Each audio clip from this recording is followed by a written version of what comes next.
Well, Ruger, I wanted to bring you on specifically on this podcast because I want to talk a little bit about survival in the backcountry with hunting season upon us. I don't know how it happens so fast. It feels like it goes shot show, a little bit of summer, bam, hunting season.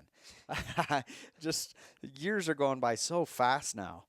But I made a list of what I would consider the 5 most likely ways to die in the backcountry.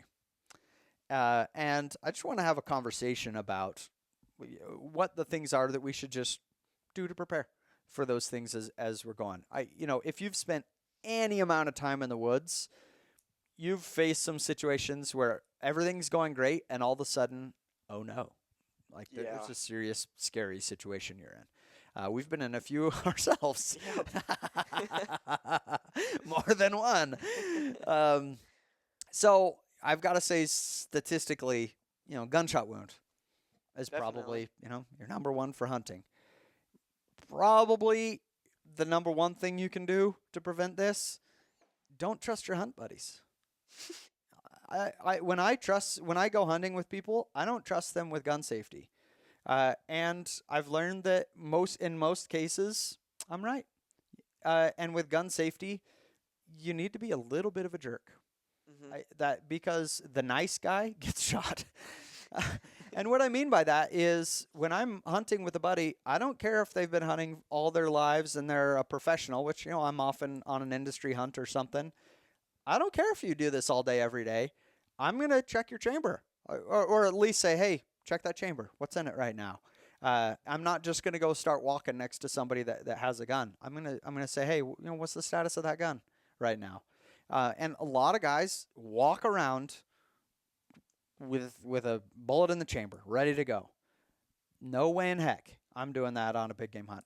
Sometimes there are exceptions. If you're hunting birds with a dog, well, you're going to have a loaded shotgun. It's not going to work to load it between, as soon as you see a bird. But if we're going deer hunting or something, no exceptions, man. There's not a cartridge in that gun when we're walking around. Whatever, you get into your tree stand, fine. You got to load up, right?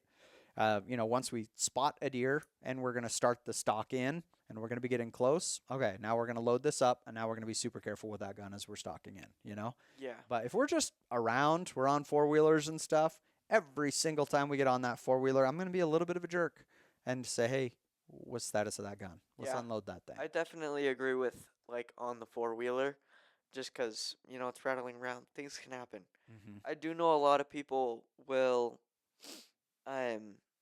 keep a round in the chamber, but they'll have it on safety, which I know you hate. No, I don't like safeties. You hate safeties. Uh-huh. You never use the safety. I feel like safeties are so dangerous because that's what happens every time. Somebody's like, oh, well, it's unsafe. And then I'll look at them, and when they go to shoot, they're not sure. Forward, back, left, right. It's so easy to bump a safety, especially getting in and out of a backpack, that kind of stuff. Just by the way, safety is always push to fire. I've yet to find an example that's not push to fire. Push it forward, you will fire.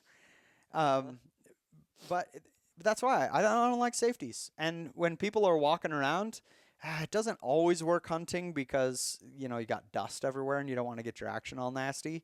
But wherever possible, I just want to do what you would do at a shooting event or a competition. Action's open. So everybody can see that it is impossible for this gun to go off with an action open. Yeah. One thing that you do, I don't know if it's normal or not, but I've noticed you doing it a lot. To check the gun, you'll open the action and you'll take the mag out and then you'll slide it forward, you'll rack it and then press the trigger. That scares me every time still. Oh. Even though I know you unloaded it, Yeah. I still feel like, dude, something's going to go off. Oh, I guess, yeah. Okay. So what I'll do is I don't want to leave the gun cocked just long term. Mm-hmm. Just, it's going to slowly wear out pins and stuff. And so when I put the gun in the truck, and because you don't want crap in your action, so I'll unload it. I'm checking the chamber, look in the magazine. There's nothing in there. Close it up, point it in a safe direction, and just pull the trigger. That's what you're talking Yeah. about, right? Mhm. Yeah. Yep. Do it. Yeah. Okay, so yeah, with gunshot wound, be a little bit of a jerk. And when I say be a jerk, obviously, you're gonna be nice to the people around you. What I mean by that is, don't be the guy that trusts everybody and is like, oh, they're doing their thing. No, be the guy that says, hey, check that chamber right now. And the same is true for others. If somebody says that to me, oh, I get it. Great. Yeah, look, this is empty. I'm going to be glad to show you, and I'm not going to be offended that you asked me to check. That's just, with gun safety, you can't have any pride of like, I know it's safe. Yeah. You can't do that. You Yeah. got to, yeah. And I guess niche, I guess, but with climbing, it's the same thing. Like you have to Oh, perfect just do example. partner checks every time. Like even if you've gone 10,000 times, Mm-hmm. still double check, make sure you got 10 lines in your knot. Right. And I guess okay, uh, topic switch.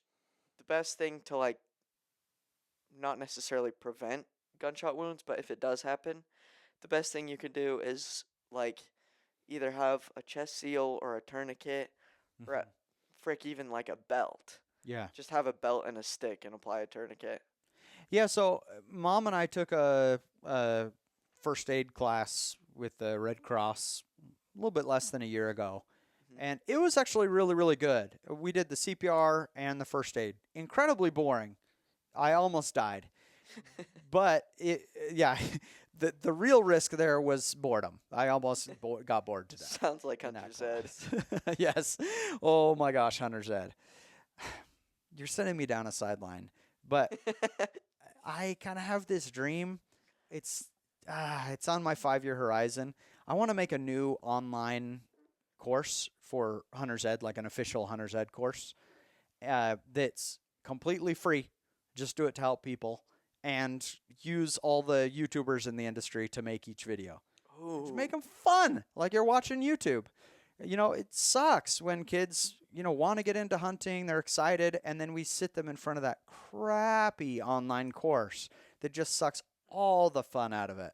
I think it'd be so cool to get, good information, but then, kids watch YouTube and make cool videos about each one of them. Anyway, you got sidelined on Yeah, that. That's Anyway, I was talking about the first aid class.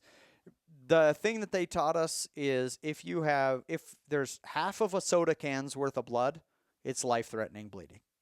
Mm. And that's okay. That was a good visual to me. Like, okay, I can kind of estimate half a soda can. And so, and then if it is, needed to put on a tourniquet, which you got to be really careful. You don't want to be putting on a tourniquet for nothing. don't want to lose a limb. Right. But from what I remember, you go above the joint.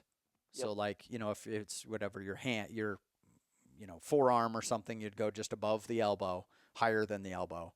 Yeah. And then it needs to be as tight as humanly possible. Can't get that thing too tight. And a big thing is like not comfort tight. Like it's like you're basically taking off your arm. Right. Like, Yeah. it's gotta be tight.